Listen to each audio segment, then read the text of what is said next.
Hello friends, welcome on my channel study classes. आप सभी का मेरे चैनल पर स्वागत है। तो फ्रेंड्स, आज हम लोग सीडीपी के कुछ इंपॉर्टेंट क्वेश्चन को डिस्कस करेंगे जो स्पेशली फॉर आपके सीटेट एग्ज़ाम या आप किसी भी टेट एग्ज़ाम की तैयारी कर रहे हैं तो उसके लिए ये काफ़ी इंपॉर्टेंट है। तो आइए अब हम क्लास को स्टार्ट करते हैं। हमारा पहला क्वेश्चन है,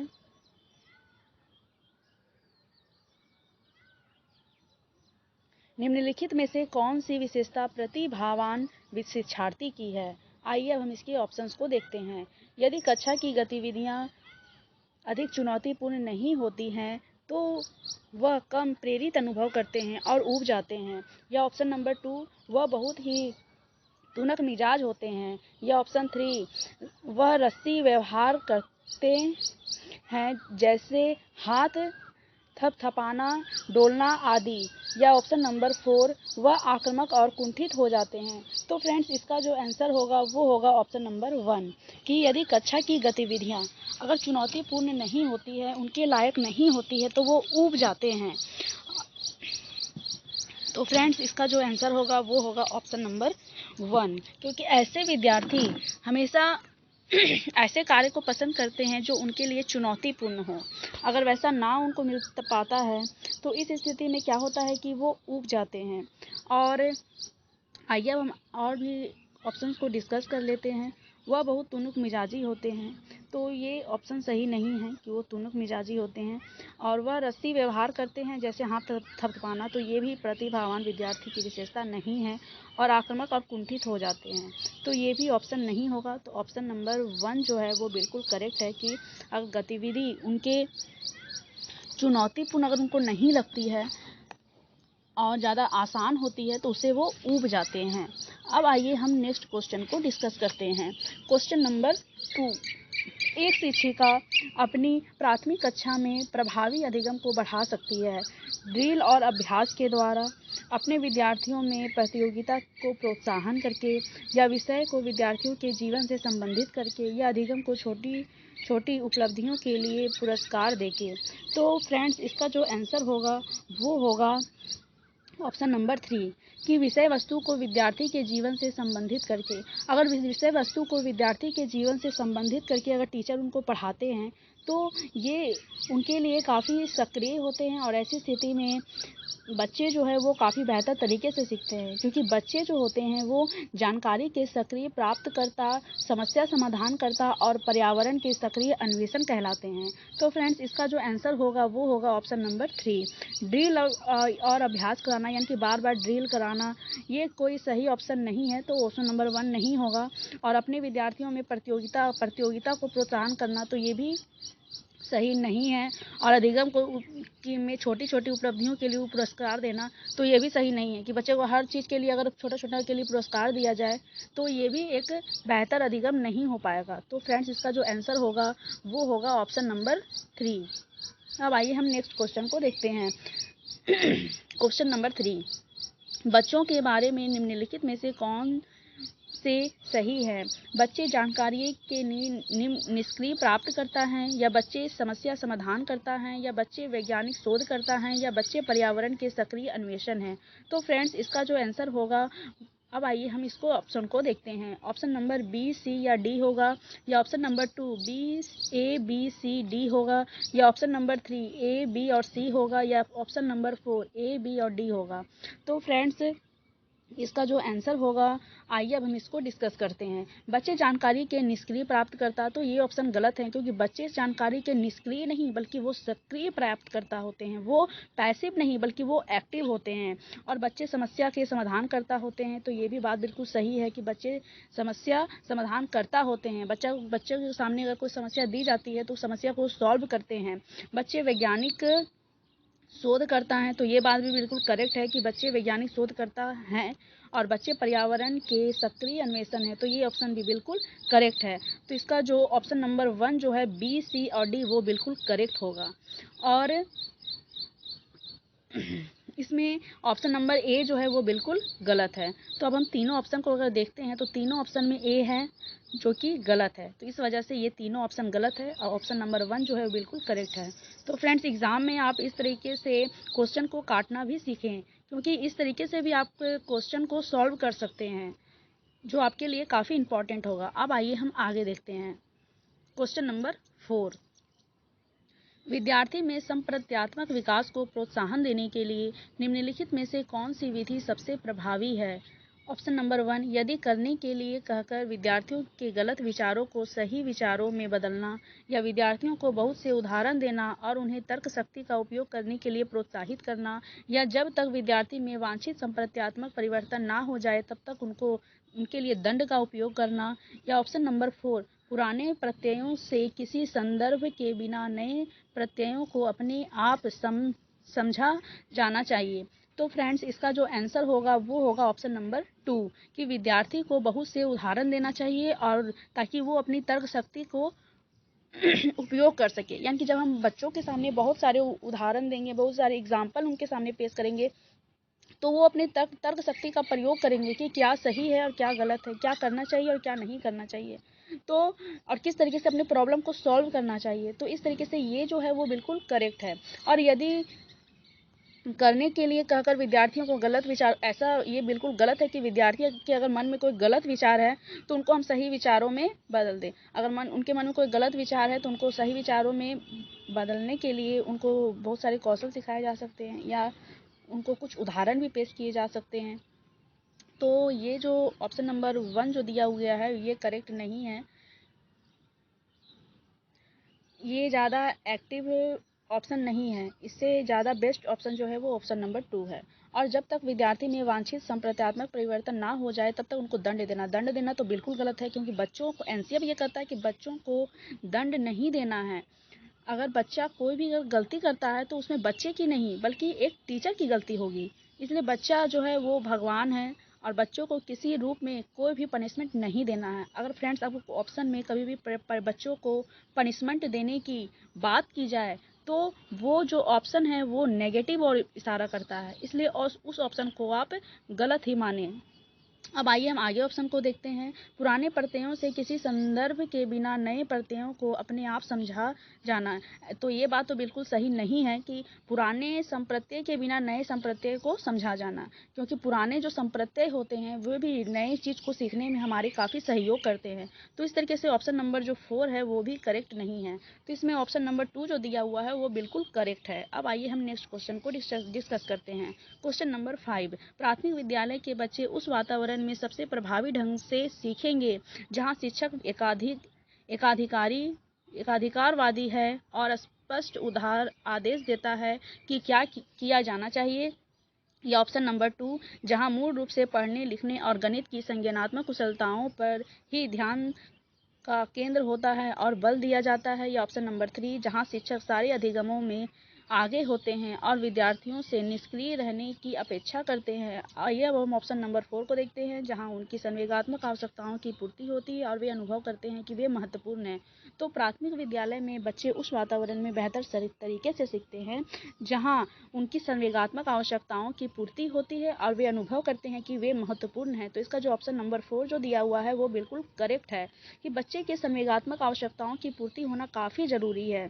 संवेगात्मक आवश्यकता मतलब कि ये बच्चों के इमोशन से जुड़ा हुआ है और उनको ये लगे कि वे महत्वपूर्ण है। यानी कि बच्चों को ऐसा नहीं लगना चाहिए कि उनको नकारा जा रहा है या किसी तरह से उन्हें अलग थलग किया गया है। तो बच्चे के इमोशन से एक टीचर को जुड़ना काफ़ी अच्छा होता है और ये ज़रूरी भी है, क्योंकि टीचर जब तक बच्चों के इमोशन से नहीं जुड़ पाएंगे तो फिर उनको वो अच्छे तरीके से समझ नहीं पाएंगे, और जब उनको वो समझ ही नहीं पाएंगे तो उनको फिर कैसे वो कोई भी कौशल या कोई भी गतिविधि को सिखा पाएंगे।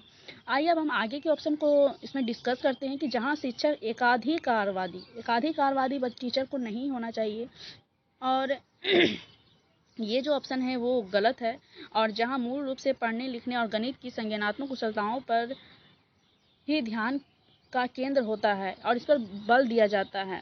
तो ये भी ऑप्शन सही नहीं है कि प्रभावी शिक्षण के लिए सिर्फ इन्हीं पर ध्यान देना जरूरी है, और जहाँ शिक्षक सारे अधिगम में आगे होता है और विद्यार्थियों से निष्क्रिय, तो निष्क्रिय विद्यार्थी का रहना मैंने अभी बताया कि निष्क्रिय जो है वो गलत ऑप्शन की ओर इशारा करता है कि बच्चे निष्क्रिय नहीं बल्कि बच्चे सक्रिय होने चाहिए, बच्चे एक्टिव होने चाहिए, पैसिव नहीं होने चाहिए। तो इसका जो ऑप्शन नंबर 4 जो है वो बिल्कुल करेक्ट है। अब आइए हम नेक्स्ट क्वेश्चन को डिस्कस करते हैं। क्वेश्चन नंबर 6, कोई शिक्षिका अपने विद्यार्थियों को ऐसा क्या कहे कि उन्हें भीतरी प्रेरणा के साथ कार्य करने के लिए प्रोत्साहित कर सके। तुम उसे जैसे क्यों नहीं हो जाते, देखो उसने इसे एकदम ठीक कर दिया, या काम जल्दी पूरा करो तो तुम्हें एक टॉफी मिलेगी, या इसे करने की कोशिश करो तो तुम सीख जाओगे। मैं सीखना विद्यार्थी की आंतरिक प्रेरणा है। आंतरिक यहाँ होना चाहिए था, यानी कि आंतरिक प्रेरणा है, जबकि किसी से पहले कार्य समाप्त कर प्रेरित करने में कार्य करने वाला व्यक्ति बाहरी प्रेरणा के रूप में कार्य कर रहा है। चलो इसे उसके करने से पहले समाप्त कर लो। तो फ्रेंड्स इसका जो आंसर होगा वो होगा ऑप्शन नंबर 3, कि इसे करने की कोशिश करो और तुम इसे सीख जाओगे। जब बच्चों को हम अंदर से मोटिवेट करते हैं कि तुम इस कार्य को कर सकते हो और तुम इसे सीख जाओगे, तो बच्चे क्या होते हैं कि इससे मोटिवेट हो जाते हैं, और जब वो आंतरिक रूप से मोटिवेट होते हैं किसी कार्य को करने के लिए तो उस कार्य को बेहतर तरीके से करते हैं। तो किसी को भीतरी रूप से अगर कार्य करने के लिए प्रोत्साहित करना है तो बच्चे का मोटिवेट होना बहुत ज़रूरी है। अगर वो बाहर की टॉफ़ी के लिए सिर्फ कर रहा है तो ये आंतरिक प्रेरणा नहीं है, ये तो बाहरी प्रेरणा हो गया कि हमको टॉफ़ी मिलेगा तब हम करेंगे, या उसके लिए तुम उसके जैसे क्यों नहीं हो सकते, देखो उसने एकदम ठीक कर दिया। तो ये भी ऑप्शन ठीक नहीं है कि बच्चों को किसी के जैसा बनाना है, क्योंकि सभी बच्चों में व्यक्तिगत विभिन्नता पाई जाती है, तो कोई एक जैसा नहीं हो सकता है। अगर कोई एक जैसा हो जाए तो वो तो रोबोट कहलाएगा। तो फ्रेंड्स इसमें ऑप्शन नंबर 1 जो है वो गलत है, और चलो इसे उसके करने से पहले समाप्त कर लो, तो ये ऑप्शन भी सही नहीं है। इससे बच्चा आंतरिक रूप से यानी कि भीतरी रूप से अभी प्रेरित नहीं है। तो ऑप्शन नंबर 3 जो है वो बिल्कुल करेक्ट है। अब आइए हम नेक्स्ट क्वेश्चन को डिस्कस करते हैं। क्वेश्चन नंबर 7, कोई शिक्षिका अपने विद्यार्थी को अध्ययन करने हेतु आंतरिक रूप से प्रेरित करने के लिए कैसे प्रोत्साहित कर सकती है। अब आइए हम इसके ऑप्शंस को देखते हैं। प्रतियोगितात्मक परीक्षण से, या व्यक्तिगत लक्ष्य निर्धारित करने और उनमें निपुणता पाने में उनकी मदद देकर, साफ दिखाई पड़ने वाले इनाम देकर जैसे टॉफ़ी, या उनमें चिंता और डर पैदा करके। तो फ्रेंड्स बच्चों में डर पैदा करना ये तो बिल्कुल गलत है कि बच्चों को डराना नहीं है। बच्चों को कुशल रूप से यानी कि खेल खेल के द्वारा बच्चे खुशी खुशी सीखें किसी चीज़ को। डरा धमका कर उनको कोई चीज़ नहीं सिखाया जा सकता। या टॉफ़ी देना ये कोई आंतरिक प्रेरणा की बात नहीं है। टॉफ़ी या कोई इनाम मिलना या पैसे मिलना ये सब बाह्य अभिप्रेरणा होती हैं। और प्रतियोगितात्मक परीक्षा, बच्चों में प्रतियोगिता की भावना जगाना ये भी सही नहीं है। तो व्यक्तिगत लक्ष्य निर्धारित करने, जब बच्चे आंतरिक रूप से अभिप्रेरित होंगे तो उनके बच्चों के लिए अगर व्यक्तिगत लक्ष्य निर्धारित किया जाए और उन पे निपुणता पाने के लिए अगर टीचर उनका सहयोग करते हैं तो ये काफ़ी बेस्ट होता है, जो ऑप्शन नंबर 2 है।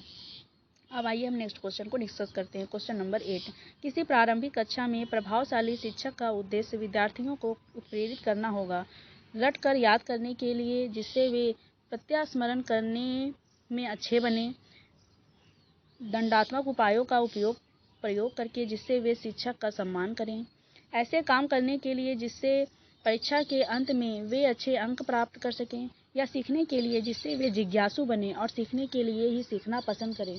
तो फ्रेंड्स इसका जो आंसर होगा वो होगा ऑप्शन नंबर 4, कि सीखने के लिए। अगर प्रभावशाली जो शिक्षण होता है उसमें बच्चों को सीखने के लिए जिससे वे जिज्ञासु बने। अगर बच्चे में जिज्ञासा ही नहीं होगी किसी चीज़ को सीखने के लिए तो वो उस चीज़ को नहीं सीख पाएंगे। इसलिए बच्चे का खुद से मोटिवेट होना आंतरिक रूप से ये काफ़ी इम्पॉर्टेंट होता है किसी चीज़ को सीखने के लिए। और आइए अब हम अदर ऑप्शंस को भी डिस्कस करते हैं।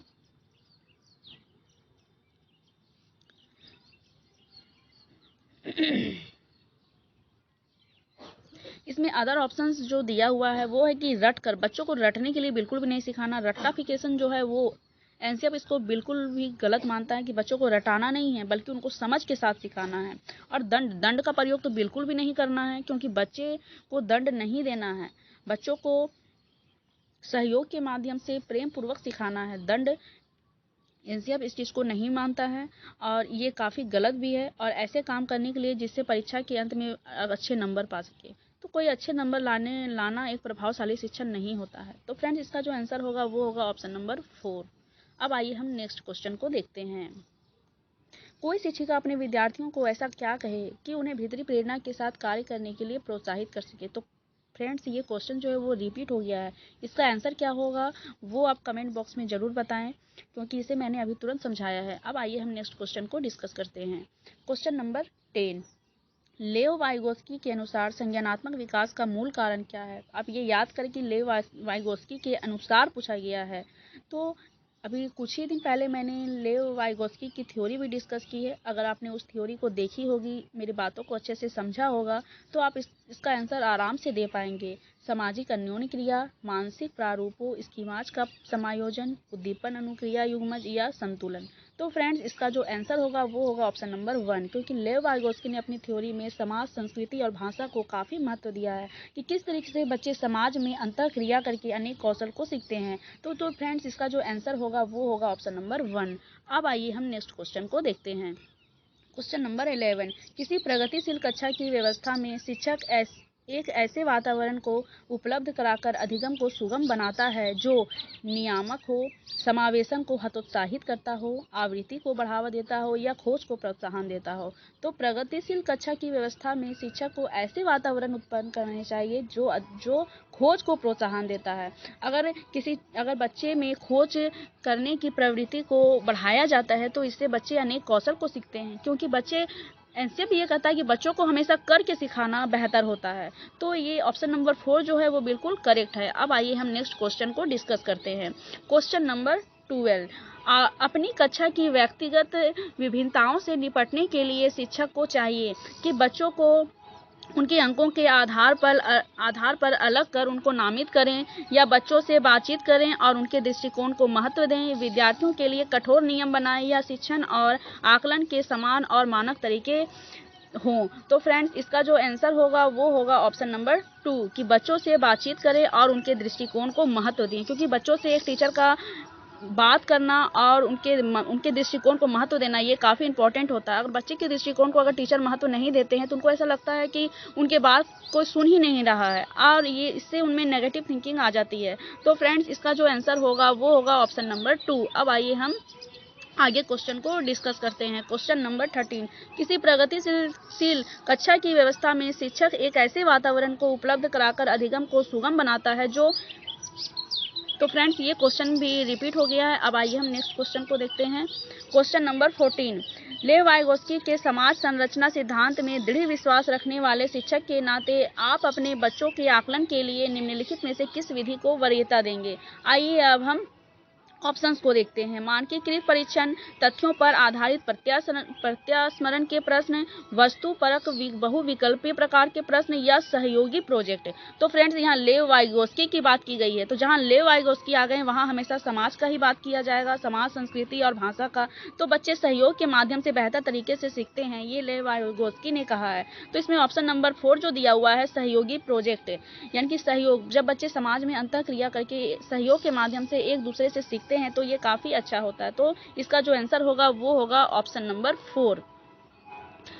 अब आइए हम क्वेश्चन नंबर 15 को देखते हैं कि विविध प्रकार की सामाजिक, आर्थिक और सांस्कृतिक पृष्ठभूमि के बच्चों से युक्त कक्षा सभी विद्यार्थियों के अधिगम अनुभवों को बढ़ाती है। यह कथन सही है क्योंकि बच्चे अपने साथियों से अनेक कौशल को सीखते हैं, या सही क्योंकि इससे कक्षा अधिक श्रेष्ठ श्रेणीबद्ध दिखाई देती है, या गलत क्योंकि यह अनावश्यक स्पर्धा की ओर ले जाता है, या ऑप्शन नंबर 4 गलत क्योंकि यह बच्चों के लिए दुविधा उत्पन्न करता है और वे स्वयं को अलग थलग महसूस करते हैं। तो फ्रेंड्स इसका जो आंसर होगा वो होगा ऑप्शन नंबर 1 कि विविध प्रकार की सामाजिक, आर्थिक और सांस्कृतिक पृष्ठभूमि के बच्चों से युक्त कक्षा सभी विद्यार्थियों के अधिगम को बढ़ाती है। ये बात बिल्कुल सही है क्योंकि बच्चे अपने साथियों से अनेक कौशल को सीखते हैं। तो ऑप्शन नंबर 1 जो है वो बिल्कुल करेक्ट है। अब आइए अब हम क्वेश्चन नंबर 16 को देखते हैं। सुनने में असमर्थ बच्चा केवल अकादमिक शिक्षा से लाभ नहीं उठा पाएगा, उसे उसके स्थान पर व्यावसायिक शिक्षा दी जानी चाहिए, या नियमित विद्यालय में बहुत अच्छा कर सकता है यदि उसे उपयुक्त सुविधा और साधन उपलब्ध कराया जाए, या नियमित विद्यालय में अपने सहपाठियों के साथ कभी प्रदर्शन नहीं कर सकेगा, या श्रवण असमर्थता वाले बच्चों के विद्यालय में ही भेजा जाना चाहिए। तो फ्रेंड्स इसका जो आंसर होगा वो होगा ऑप्शन नंबर 2 कि नियमित विद्यालय में वह बहुत अच्छा कर सकता है यदि उसे उपयुक्त सुविधा और साधन उपलब्ध कराया जाए। अगर बच्चा सुनने में असमर्थ है तो उसे ऑडियो से संबंधित बातों के द्वारा या बातों के द्वारा या अन्य गतिविधियों का उपयोग करके अगर उन्हें कक्षा में प्रोवाइड कराया जाए तो वो नियमित विद्यालय से बहुत अच्छा सीख सकता है। अब आइए हम आगे देखते हैं। तो फ्रेंड्स, आज के लिए बस इतना ही। आज कुछ कम ही क्वेश्चंस थे, तो आगे मैं और भी ज़्यादा क्वेश्चन को डिस्कस करूंगी।